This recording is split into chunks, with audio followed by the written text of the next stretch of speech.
Value zone hyper mart Nandamuri Balakrishna గారిచే November 28న నాచారంలో గొప్ప ప్రారంభం. నమస్తే రమగారు. నమస్తే జయ. రమగారు, మనకి ఈ నెలలోనే శివరాత్రి ఉంది. శివరాత్రి అనగానే ఉపవాసం, జాగరణ, వీటికి సంబంధించి ఎన్నో అనుమానాలు ఉంటాయి. ఎలా ఉపవాసం చేయాలి, జాగరణని ఎలా మొదలుపెట్టి ఎలా పూర్తి చేయాలని, వాటి గురించి ఒక్కసారి డిస్కస్ చేద్దామండి. తప్పకుండా జయ. పర్వదినం ఇది మా అద్భుతమైన రోజు కదా. అవును, పండగలు మానేయచ్చు, పర్వదినాలు మానేయకూడదు. అవునండి, పర్వదినం మానకూడదు. మనకి ప్రతి నెల శివరాత్రి వస్తుంది. అవును, త్రయోదశి చతుర్దశి కలయిక. త్రయోదశి వెళ్తూ ఉండాలి, చతుర్దశి వస్తూ ఉండాలి. ఇలా ఉన్నప్పుడు దీన్ని మహాశివరాత్రి అని చెప్తారు. ఈ మాస శివరాత్రుల్లో అద్భుతమైన మాస శివరాత్రి మహాశివరాత్రి. మామూలుగా మహాశివరాత్రిలో తప్పకుండా మనిషి అయి పుట్టినవాడు శివారాధన చేయాలంటారు. చేయం మనం. అసలు మహాశివరాత్రులు జ్ఞాపకమే ఉండవు. అవును, చూసుకోరు. రోజువారీ క్యాలెండర్ పెద్దగా పట్టించుకోము, ఎవరికి ఉండదు, పెద్దగా పట్టించుకోము. కానీ మహాశివరాత్రి ఇది పర్వదినము. మనం శ్రద్ధగా భక్తితోటి వేడుకగా కూడా జరుపుకునేందుకు తప్పకుండా ఇది అవకాశం ఇస్తుంది. కాబట్టి ఈ ఒక్క రోజైనా మనం శివరాత్రి నాడు చెప్పబడేటువంటి విధి విధానాలు కనుక ఆచరిస్తే చాలా మంచిది. దీంట్లో కుల మత జాతి వయో విచక్షణ లేదు.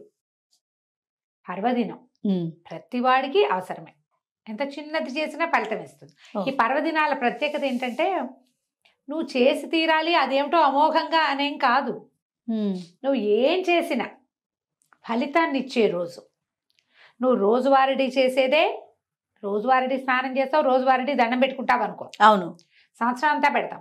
శివరాత్రి నాడు పెట్టింది కోటి రకాలుగా, కోటి గుణితంగా మనకి ప్రయోజనాన్ని ఇస్తుంది.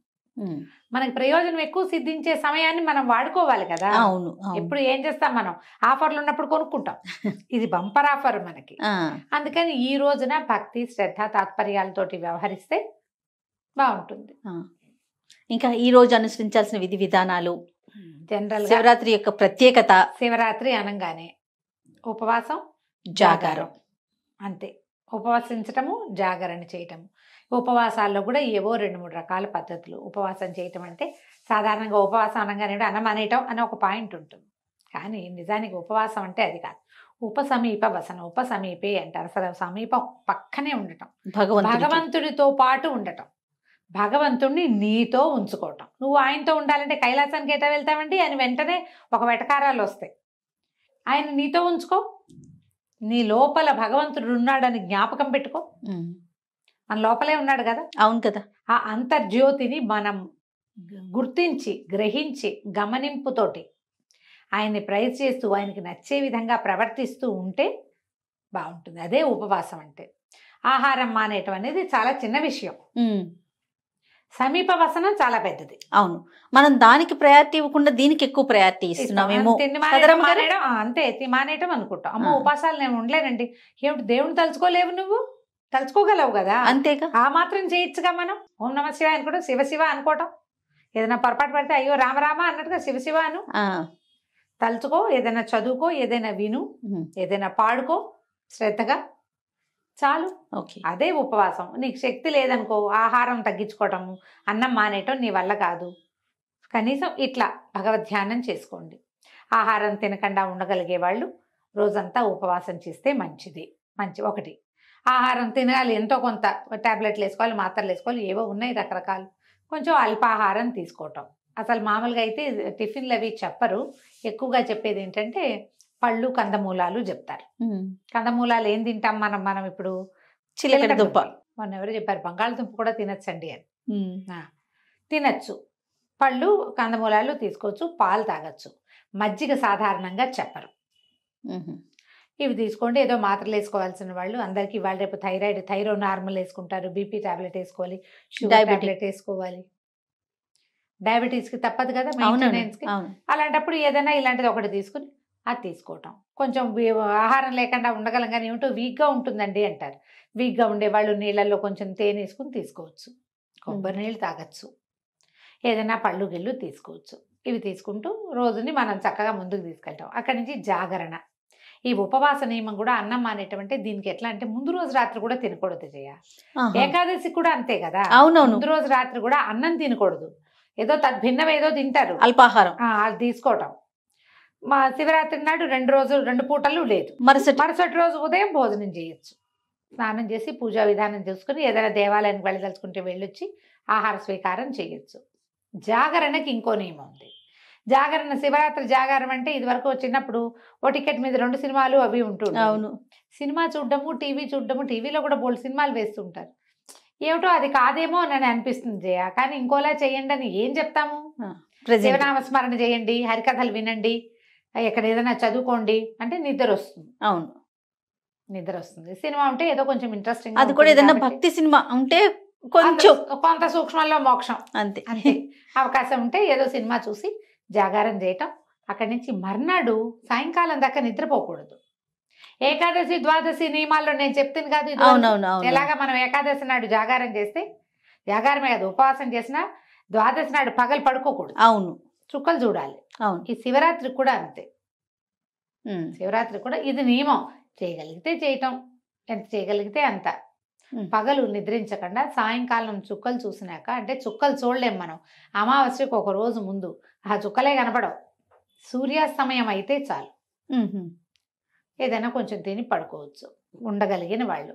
ఉండలేని వాళ్ళు రాత్రంతా జాగారం ఉన్నామని మర్నాడు పొద్దున నిద్రపోకూడదు. నిద్రపోతే ఫలితం లభించదు అసలు. మనం ఆ జాగారం చేయలేము, ఏదో కొంతమంది చేస్తాం. లింగోద్భవ కాలం వరకు చేస్తే కనీసం అర్ధరాత్రి 12:30-1 గంటకి దాకా మనం శివారాధన చేసుకుని ఎక్కడైనా దేవాలయంలో డబ్బులు కట్టాము, అక్కడేమో ఇది చేస్తారు, ఏకాదశి రుద్రాభిషేకం చేస్తారు, భస్మాభిషేకాలు చేస్తారు. అక్కడికి వెళ్ళే దర్శనం సేవ చేసుకున్నాం, ఇంటికి వచ్చి శివ నా వల్ల ఇంతే అవుతుందని దండం పెట్టుకుని నిద్రపోవచ్చు. అదే రోజు 12:30 తర్వాత. మీకు మీకు ఓపిక లేదు, ఉండలేరు, మర్నాడు ఆఫీసులు ఉన్నాయి, అవకాశం లేదు, శక్తి చాలదు, నేను మెలకుగా ఉంటే మర్నాడు బీపీ పెరిగిపోతుంది జయ నాకు. అవునండి, బీపీ పెరుగుతుంది, బీపీలో తేడా వచ్చేస్తుంది, తల తిరగటం మొదలు పెడుతుంది. సో అంతవరకు ఉండలేరు మీరు. నేను ఉండలేని వాళ్ళు ఇక ఇది మార్గం. ఉండగలిగే వాళ్ళు మీ అవకాశాలను బట్టి ఉండటం. ఇట్లా శివరాత్రి విధి విధానాలు ఇవి. ఆ రోజు పడుకోవచ్చారమ్మ గారు? ఏ రోజు? శివరాత్రి రోజు. ఆ రోజు కూడా అసలు పడుకోకూడదు కదా? శివరాత్రి నాడు పడుకోంగా. అదే పగలు పడుకోకూడదు. పగలు లేదు, ఏ పర్వదినాల్లోనూ పగళ్ళు నిద్ర మంచిది కాదు. ఎట్లా చేయగలిగితే ఎట్లా. దీంతో పాటుగా ఈ రోజున పోట్లాటలు, యుద్ధాలు, గొడవలు, తగాదాల్లోకి దిగద్దు. ఇతరులని దూషించకండి. ఏదైనా ఒక ప్రోగ్రాం వస్తే అర్జెంట్ది నెక్స్ట్ డేకి వాయిదా వేయండి దాన్ని. పర్వదినాన ప్రతి వాడు, ప్రతి ప్రాణి శివమయమేనని గ్రహించండి. అందరూ మనలాగా పుట్టిన వాళ్ళే, ఏవో వేషాలు మార్పు.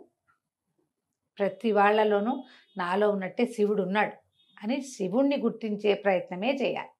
అది చేస్తే చాలు. మళ్ళీ ఇది పర్వదినం కదా, ఉపవాసం చేయకపోతే, జాగారం చేయకపోతే కొంప మునిగిపోతుందని భయపడద్దు, బాధపడద్దు. వృద్ధులు, పెద్దవాళ్ళు, అంటే కొంచెం కాస్త ఏజ్డ్ వాళ్ళు, చిన్నపిల్లలు, గర్భవతులు, బాలింతలు, ఇలాంటి వాళ్ళు, ఏదైనా యాక్సిడెంట్లు అయ్యి కొంచెం మంచాన్ని ఉన్నవాళ్ళు, సమస్యల్లో ఉన్నవాళ్ళు, ఆరోగ్య సమస్యలు ఉన్నవాళ్ళు శివ అనుకోవటమే ఉపవాసము. ఇవాళ పరమశివుని యొక్క అద్భుతమైన దినం అని జ్ఞాపకం పెట్టుకుని ఈ పర్వదినాన్ని నామ సంకీర్తనతోటి పూర్తి చేసుకోండి. ఉపవాస జాగారాలు మీరు చేయకపోయినా పర్వాలేదు. ఎవరైనా కడుపుతో ఉన్న వాళ్ళు మేము చేచా అని ప్రశ్నలు తెగేస్తారు, అలాంటివి చెయ్యొద్దు.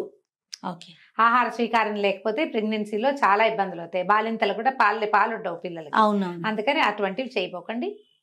శివుణ్ణి తలుచుకోండి. వీలైతే ఒక దేవాలయ దర్శనం చేసిరండి, అవకాశం ఉంటే. మళ్ళీ ప్రెగ్నెన్సీలో 7వ నెల వచ్చాక ఇంకా దేవాలయ దర్శనం కూడా లేదు, ఇంట్లో కూర్చునే దేవుణ్ణి తలుచుకోండి. అంతే. ఇట్లా మనం శివరాత్రిని ముందుకు తీసుకెళ్ళాలి. రైట్ అమ్మ గారు. నమస్తే అండి. నమస్తే జయ.